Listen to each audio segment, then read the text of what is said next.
Well, it's the middle of May, about 2 weeks before the grand depart, a little past middle of May actually. I thought I'd give you a training update where I'm at. I'm out on a hike this morning again, doing that cross training. I think the last time we talked about the monumental loop that didn't go so well. I had some tire issues, which seemed to be a recent theme for me. So since then I went out to redo the Redington-Lemmon Loop down in Tucson. But it was a chance to test the changes that I had made to my bike with the new gearing, new wheels, and all that. And that ride went really well. But I was impressed with the new gearing. I went up, there's a pretty significant climb right outside of Tucson, and I was able to stay on the bike for that entire climb. First day I did about 60 miles, camped early. The second day I only went about 35 miles to start up the climb up to Mount Lemmon. And then the last day I did the rest of the ride. Camped 2 nights and went fully loaded, so I had a full complement of water when I started, which is about 2 gallons, 18 pounds of water. So I was pretty heavy going up that first climb, and was really happy being able to get up it without getting off the bike. So I was feeling pretty confident going into the ride across Arizona, which starts at the California border at Topac, about 640 feet elevation. Ride across Arizona had some definite challenges. Didn't go quite as well as the Redington-Lemmon Loop. First day, feeling really good in the morning. There were some sandy sections that I got through. You drop down to this, to Burrow Creek. I think it's Burrow Creek. Really long, fast descent. Stopped at the bottom there to have some lunch. I was still feeling really good, and then I hit a figurative and literal wall. There was a very steep, long climb coming out of that creek bed. And I don't know if it was just the heat and you know, my body processing lunch and going up that climb, but I kind of shut down, and it was hot. It got into the low hundreds, so I stopped a few times to rest in the shade. I was going through water faster than I wanted to, and I think about 11 miles from the pavement turnoff, I decided that if I kept going, sweating at the rate that I was sweating, that I'd be out of water before I got there, which wouldn't be good. I was drinking LMNT electrolyte mix with my water, so I wasn't cramping. I had no cramps for the entire ride. That stuff works great. If you haven't tried it, I suggest it. So I was dehydrated, wasn't urinating, and I thought it was just better just to set up camp in the shade and try to recover. So that second day, you know, being as dehydrated as I was, I only rode about 12 miles and went to the Burrow Creek campground, which had water available, and just spent the day rehydrating. And I slept pretty good at the campground. I was sleeping on my Helionox Cot 1, which has a mesh that allows airflow. So even though it was hot, the air circulation kind of kept me cool. If it's cold out, then I put an air mattress on top of it, which stops that airflow and keeps me warm at night in the cold weather. But for the campground, I just used the cot by itself. Got fairly well rehydrated, but decided to take it easy. Got up about 5:30 and packed up camp, and was on the road by 6:30, and rode over to Baghdad. A little bit of a climb starting out, and then once I was in Baghdad, I stopped for lunch there. Stopped at the grocery store and got a gallon of Pedialyte and 2 gallons of water, so 3 gallons total to carry with me. Strapped a gallon of water to my bike. I only wound up riding about 52 miles with the big lunch that I had, and I drank quite a bit at the stop in Baghdad. I actually had to stop. I stopped at a ballpark and let my stomach settle for about an hour or so before I got back on the trail, and put in a fairly short day, only about 52 miles-ish. Set up a wild camp, had plenty of water, plenty of food, slept really good again. Rode towards Seligman. About maybe 10 or 15 miles out of town, I started running low on water. Luckily there was a couple guys on an ATV who were out scouting for a hunting trip, and they gave me about 80 ounces of water, which was enough to get me to Seligman. 5 or 6 miles out of town, there's a long climb, and I got off just to do a little bit of hike-a-bike, and a UPS driver saw me pushing my bike up the hill and stopped and gave me an ice-cold bottle of water. That was really nice. You know, I was tired of drinking the hot water that I had with me, and that cold water was super refreshing. Still no cramping with all the LMNT, but it was another 100 plus temperature day. Stopped at a truck stop outside of Seligman, got some more electrolyte drinks and some chips. I think it's 2 miles from the truck stop into town. I decided to get a hotel room, took a shower, got cleaned up, washed my clothes. Then went in and had a good dinner that night. Slept well. Slept in a little bit because I wanted to get up and go have breakfast before I left Seligman, and the earliest the restaurants opened was 7. So I went and had a good breakfast before leaving town. Got a burrito to go for lunch. That section was pretty scenic. Still another really hot day, but it follows an old railroad support road. I don't remember the name of the road itself, but it follows the train line. So quite a few trains went by, which was kind of cool. And that took me to Williams, about 64 miles. I decided to get another hotel room that night, and I was actually starting to feel a lot better. I think I was recovered at that point from the first day. Went and had another good meal for dinner. Slept really well. I did the kind of same thing that I did in Seligman. Slept in, went to a cafe for breakfast, and got a burrito to go for lunch. The next morning, started to make my way to Flagstaff. Finally, the temperature came down. It wasn't too hot, but I traded temperature for wind. It started to get pretty gusty.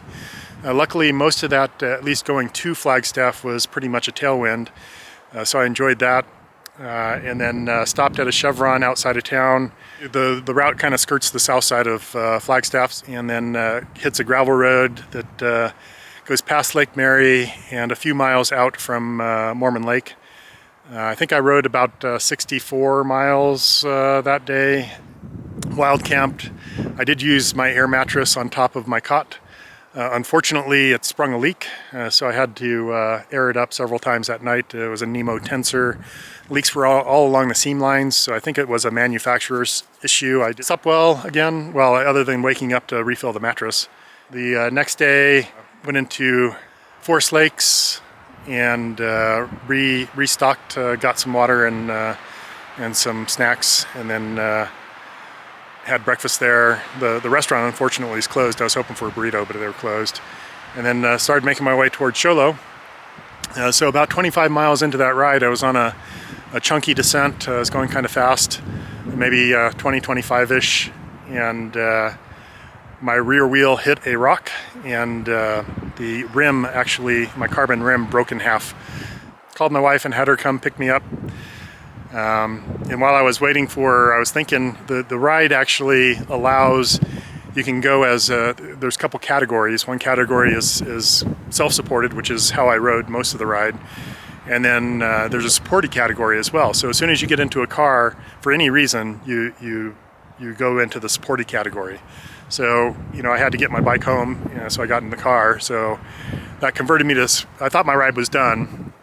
But I thought, you know, I wonder if Craig, the guy who set up the route, would allow me to switch bikes. And sure enough, he said I could. So I spent the afternoon prepping my Niner Air 9 RDO, transferring over some bags, you know, my tool bag and top tube bag, and you know, a bag for snacks, that kind of stuff, and refreshed the sealant in the tires. Made sure the brakes were all good, and you know, just general maintenance. And then the next day, I had my son drop me off where that failure occurred, and started making my way to Show Low. I noticed I hadn't ridden the Niner in quite some time, and I noticed that the rear wheel was kind of wobbly, and it was shifting a little bit weird. It has a Di2 electronic shifting drivetrain, so that was kind of weird. And so I decided to stop in Cyclemania in Show Low, Mike Godwin took a look at it, replaced the chain, and did his best to quickly straighten the rim and got me on my way. Stopped at a little burrito restaurant on the way out of town and got a burrito for lunch. Unfortunately, I got there right at lunch hour, so I had to wait a little bit for my food. I also got a burrito to go, and then made my way to Vernon. Stopped at the community park to refill water, and then worked my way up the mountain. I think it tops out at around 50 feet, so get up kind of high. And then you get onto the 260 on pavement, and there's a long, fast descent down to a turn towards Big Lake. When I got onto the 260, I let my wife know that I was on pavement, and she started making her way to pick me up. And I made it to the turn on Big Lake, and maybe a mile or so up the road, she caught up to me.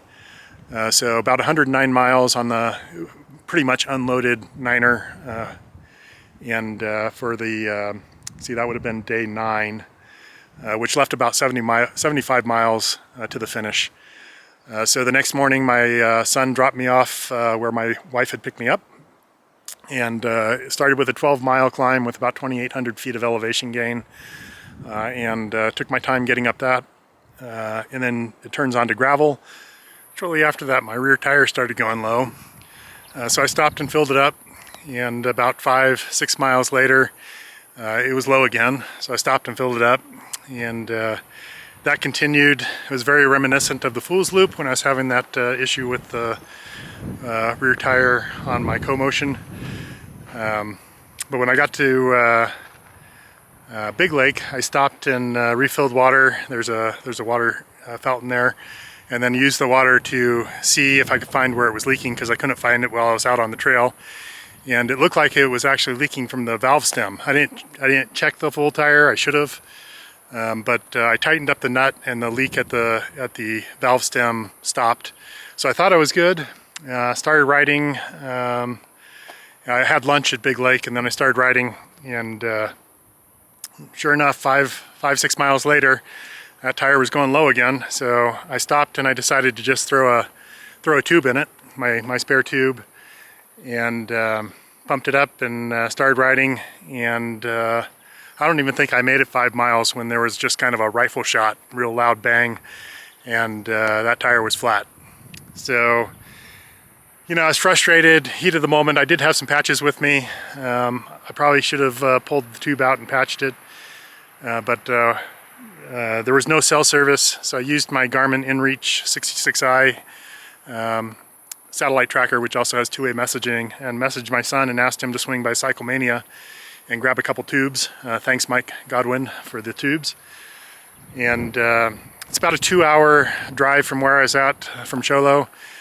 So while he was coming, I did some hike-a-bike. I made it, I don't know, 7 or 8 miles while I was waiting for him. And I was thinking about that tire, and it sure sounded like the tube blew out of the tire, just the way it banged like that. So when my son got there, I pulled the rubber off the rim and checked it real good, and there was actually a tear at the bead. It was a Victoria Mescal tan-sided tire, and I know that the sealant tended to leak through that sidewall, so the tire, you know, I wasn't really happy with the tire to begin with. But I think what happened was a rock strike must have weakened that part, and sealant was trying to seal that area that was damaged. I don't think it was a slice initially, which is why I had a slow leak. And then when I put the tire in and pumped it up to 30 pounds, that was enough to cause a tear in that weakened section. That's my theory. I don't know if it's right or not, but there was a tear in the sidewall at the bead. So I used a piece of the box that the tube came in as a boot, a big boot, and it stopped the tube from pushing through.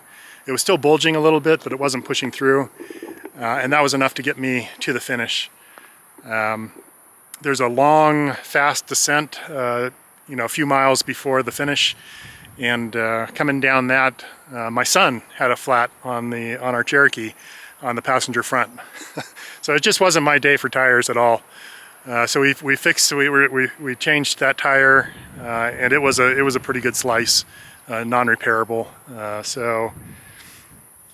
But we didn't have any more issues after that, and I was able to make it a kind of a gradual climb for a few miles to the finish, and finished about 7:30 Arizona time.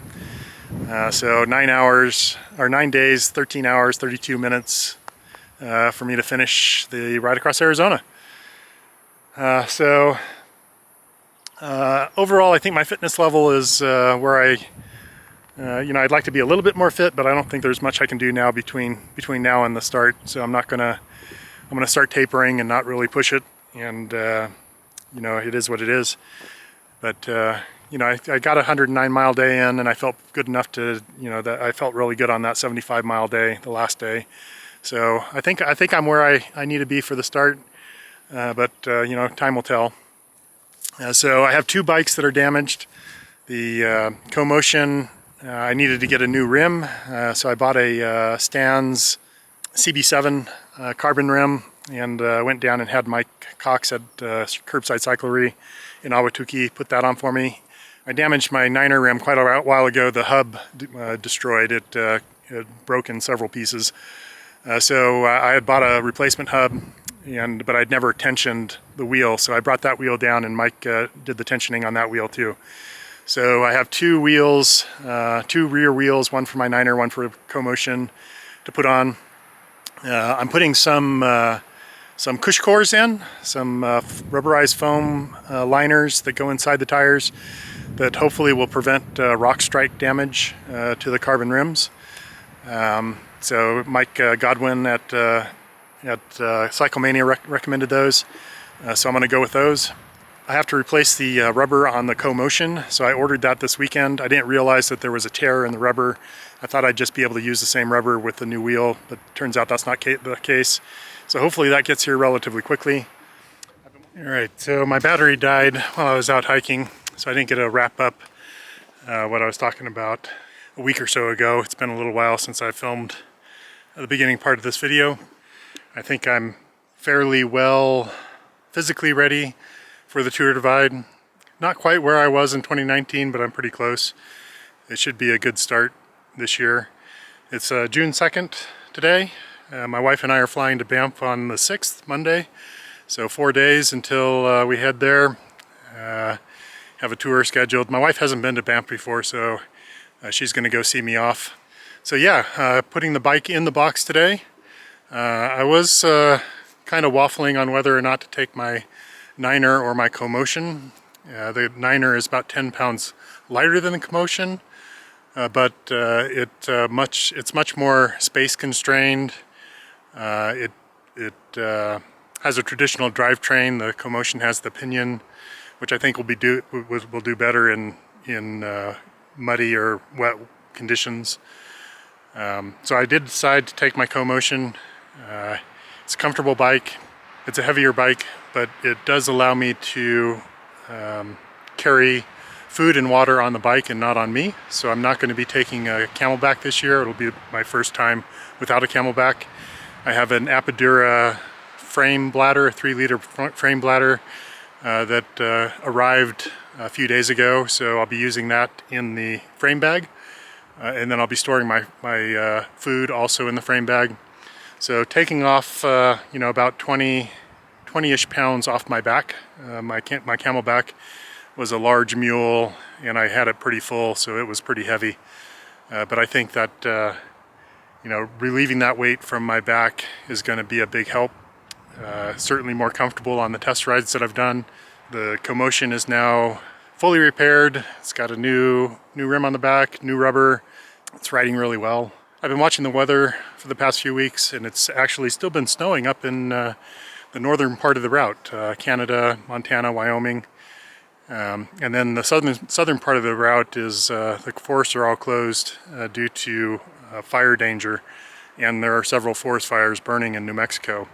So I packed some wet weather gear, more than I took the prior 2 times. I want to make sure that I stay warm. I did decide that I am going to bring my cot, just because I sleep so well on it.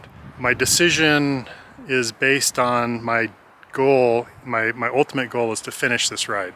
So not necessarily to do it in a fast time. My target is 25 days. I don't think that that's really realistic given the weather conditions. There's quite a bit of snow in the northern part. I think there's going to be a lot of hike-a-bike. So I don't think anyone's going to be making the time that they thought they would make on the first part of the route. I'm retired this year, so I really don't have any time constraints. So going with a heavier bike and taking my time is not going to be an issue. I have my wife's full support. You know, in 2019, it was the mental aspect that really got to me.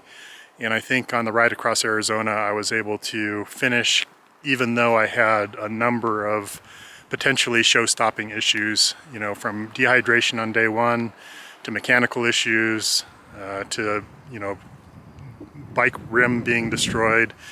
And I was able to mentally get past all that and still finish the ride. So I had several mantras that I used when it was windy, or when, you know, if I had a inner critic comment, then I did some self-reflection on why I was having that kind of a comment and what to do to get past it. So, you know, I think that worked really well for me. So I think on the Tour Divide, I'll be, you know, if my inner critic does start to give me a hard time, yeah, I think I learned on the ride across Arizona how to address that. But you know, time will tell. It's a long ride. There's going to be times where I'm on my own for extended periods. You know, you get into your own head, and it'll be interesting to see how this year I'm able to handle that. But I'm optimistic that this is going to be my year. Physically, I think I'm ready. Mentally, I think I'm ready. I have a brand new, never been used before Katadyn water filter. I bought a UV light, and I have Katadyn tablets, so I don't think I'm going to have any water purification issues. And I think the cross-training with hiking is going to prevent any tendonitis issues that I had in 2016. So I think I've addressed the issues that I had in 2016 and 2019, and 2022 is going to be my year to get to the border in Mexico. I don't know, I'm excited. There's a lot of people that I've interacted with on social media. They're going to be there. It'll be nice to meet some people, ride with some people that you know, I've ridden with in the past. I think it's just going to be a really good time this year, and I'm not too nervous about it. The only real concern is the amount of snow and hike-a-bike that there's going to be, that I'm expecting. Hopefully they get some warmer weather in the next week. But I'll be in Banff on the 10th, ready to ride, 8 o'clock in the morning, on June 10th. The official route came out, so I've got that loaded on my computers, and on Gaia GPS on my backup navigation on my phone. So I'm ready from a navigation standpoint. Track leaders should be coming out any day now, so I'll post the link to that when it comes out. But you know, everything's falling into place. I'm really looking forward to this ride, and hopefully it's a good one. If I do have any kind of issues, I'm not in a time crunch, so I can, you know, work to get through them. You know, if I need to spend a day or two in a location to recover from illness, or you know, mental fatigue, or whatever may be causing a problem, then, you know, I'll do that, because you know, if it takes 30 days, it'll take 30 days. If it takes 35, it'll take 35. I'm just going to go until I get to the end. So yeah, training's done. Not much more I can do to prepare. Just finishing up with my packing, and I'm going to be in Banff in a few days. Exciting stuff. Woohoo! So if you're there, look me up. Hopefully I'll see some of you on the route, and everybody's having a good time. All right. See you later.